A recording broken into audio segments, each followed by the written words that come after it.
Hello दोस्तों, एक बार फिर से स्वागत है आपके अपने भरोसेमंद यूट्यूब चैनल पर। आज शाम की मीटिंग देश भर के लाखों पूर्व सेवानिवृत्त पेंशनभोगियों और केंद्रीय कर्मचारियों के लिए लेकर आई कई बड़े तोहफों की सौगात। मीटिंग शुरू होते ही पेंशनभोगी मंच ने जोर शोर से उठाए अपनी पुरानी और जायज मांगे।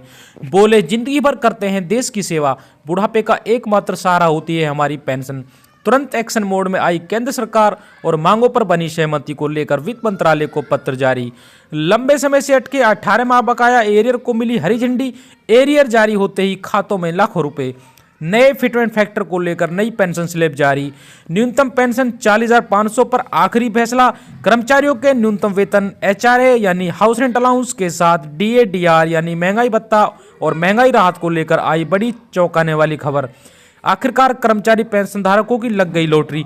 जानेंगे सभी खबरों को विस्तार से। सबसे पहले वीडियो को लाइक कर दीजिए, क्योंकि एक लाइक ही हमारी मेहनत का फल होता है।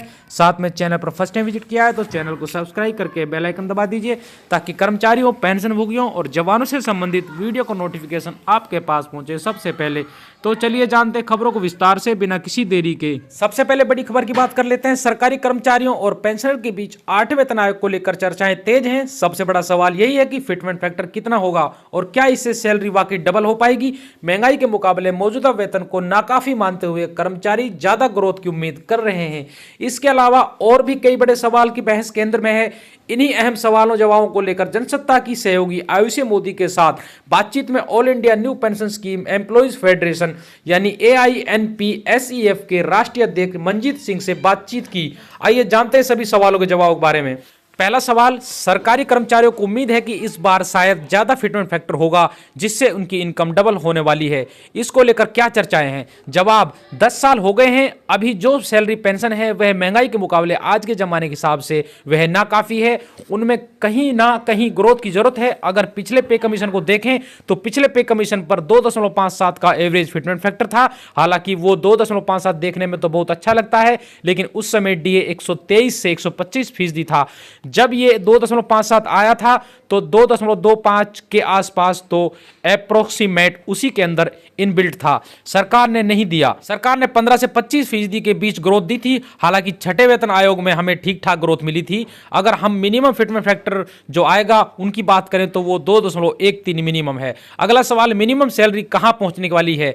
जवाब, अगर हम हमारे सैलरी स्ट्रक्चर की बात करें तो हमारे पास गवर्नमेंट एम्प्लॉइज के 18 लेवल हैं। लेवल 1 में बेसिक सैलरी 8,000 रुपए है और आज की डेट में तकरीबन 58% तो डियरनेस अलाउंस है। अगर हम उस कैंडिडेट की अगर हम सैलरी की बात करें तो मिनिमम कहां चला जाएगा, तो मैं बता दूं आपको कि कम से कम 38,340 मिनिमम पहुंचेगा। अगला सवाल, अगर 2028 में 8वां वेतन आयोग आधिकारिक तौर पर लागू हो जाता है तो इस दौरान कोई ऐसा कर्मचारी है जो रिटायर हो जाता है, हम तो उनकी सैलरी फिर कैसे कैलकुलेट होगी?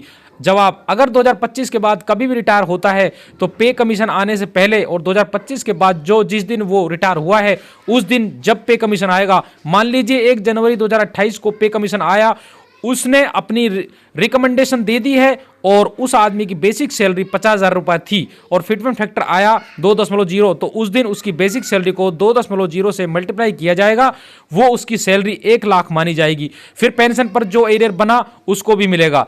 अगला सवाल, टर्म ऑफ रेफरेंस क्या है यानी TOR क्या है? तो उसका जवाब यह है कि TOR यानी टर्म ऑफ रेफरेंस एक तरह से शर्त कह सकते हैं कि ये पे कमीशन किन किन सब्जेक्ट पर काम करेगा। मान लीजिए कि जो 15 TOR हैं वह एक तरह से हमारा सब्जेक्ट हो गया है, इन पर पे कमीशन काम करेगा। इनमें HRA, transfer policy, pension scheme, social security, retirement के बाद की कुछ चीजें, मेडिकल अलाउंस और काफी सारे पॉइंट्स इनमें शामिल होंगे। अगली बड़ी खबर की बात कर लेते हैं। 1 जनवरी 2026 से महंगाई भत्ता बढ़ने की चर्चाएं, कर्मचारियों के बीच सकारात्मक माहौल बना हुआ है। बढ़ती महंगाई और रोजमर्रा के खर्चों को देखते हुए यह बढ़ोतरी कर्मचारी और पेंशन धारकों के लिए बड़ी राहत मानी जा रही है। महंगाई भत्ता यानी डीए कर्मचारियों के वेतन का अहम हिस्सा होता है। 8वें वेतन आयोग का गठन हो चुका है और अब सरकारी कर्मचारियों को महंगाई भत्ते का इंतजार है। सरकार हर साल में 2 बार महंगाई भत्ता बढ़ाती है, एक जनवरी में और दूसरा जुलाई में। जनवरी महीना भी शुरू हो चुका है और इसके साथ ही डीए पर बड़ी खुशखबरी के कयास लगाए जा रहे हैं। माना जा रहा है कि इस बार जनवरी में महंगाई भत्ते में बड़ी बढ़ोतरी की जा सकती है। कयास तो यहां तक लगाए जा रहे हैं कि डीए में यह बढ़ोतरी कोरोना काल में हुए इजाफे से भी ज्यादा होगी। सरकार को अब बस एक रिपोर्ट का इंतजार है, जिसके बाद महंगाई भत्ते पर फैसला हो जाएगा। श्रम और रोजगार मंत्रालय की ओर से हर महीने अखिल भारतीय औद्योगिक श्रमिकों की कीमतों का सूचकांक यानी AICPI इंडेक्स जारी किया जाता है। इसके आधार पर ही हर 6 महीने में महंगाई भत्ता बढ़ाने का फैसला किया जाता है। जनवरी में DA पर फैसला करने के लिए दिसंबर के सूचकांक का इंतजार है और कयास लगाए जा रहे हैं कि अगर यह नवंबर के बराबर ही रहता है तो फिर महंगाई भत्ते में ठीक ठाक बढ़ोतरी की जा सकती है। श्रम मंत्रालय की ओर से नवंबर में जारी किया गया सूचकांक 148.2 पर था और माना जा रहा है कि अगर दिसंबर का सूचकांक भी इतना ही है या इससे ज्यादा होता है तो सरकारी कर्मचारियों और पेंशन धारकों के लिए DA/DR में काफी अच्छी खासी बढ़ोतरी देखने को मिल सकती है। यह सूचकांक बताता है कि कर्मचारियों के मूल वेतन और पेंशन पर महंगाई भत्ते का कितना असर पड़ रहा है और उसी के आधार पर DA में बढ़ोतरी का फैसला किया जाता है। महंगाई भत्ते में अगली बढ़ोतरी जनवरी 2026 में की जानी है।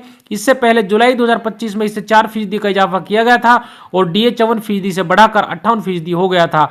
अब कयास लगाए जा रहे हैं कि अगर दिसंबर का सूचकांक भी 148 से 147 के बीच रहता है तो महंगाई भत्ते में 3 से 5% की बढ़ोतरी हो सकती है। All India NPS employee federation के अध्यक्ष मंजीत सिंह पटेल का कहना है कि अगर सूचकांक 147 के आसपास रहता है तो कर्मचारियों का DA 3% बढ़ना तय है। हालांकि इसके नवंबर के लेवल तक जाने पर महंगाई भत्ता 5% तक बढ़ सकता है।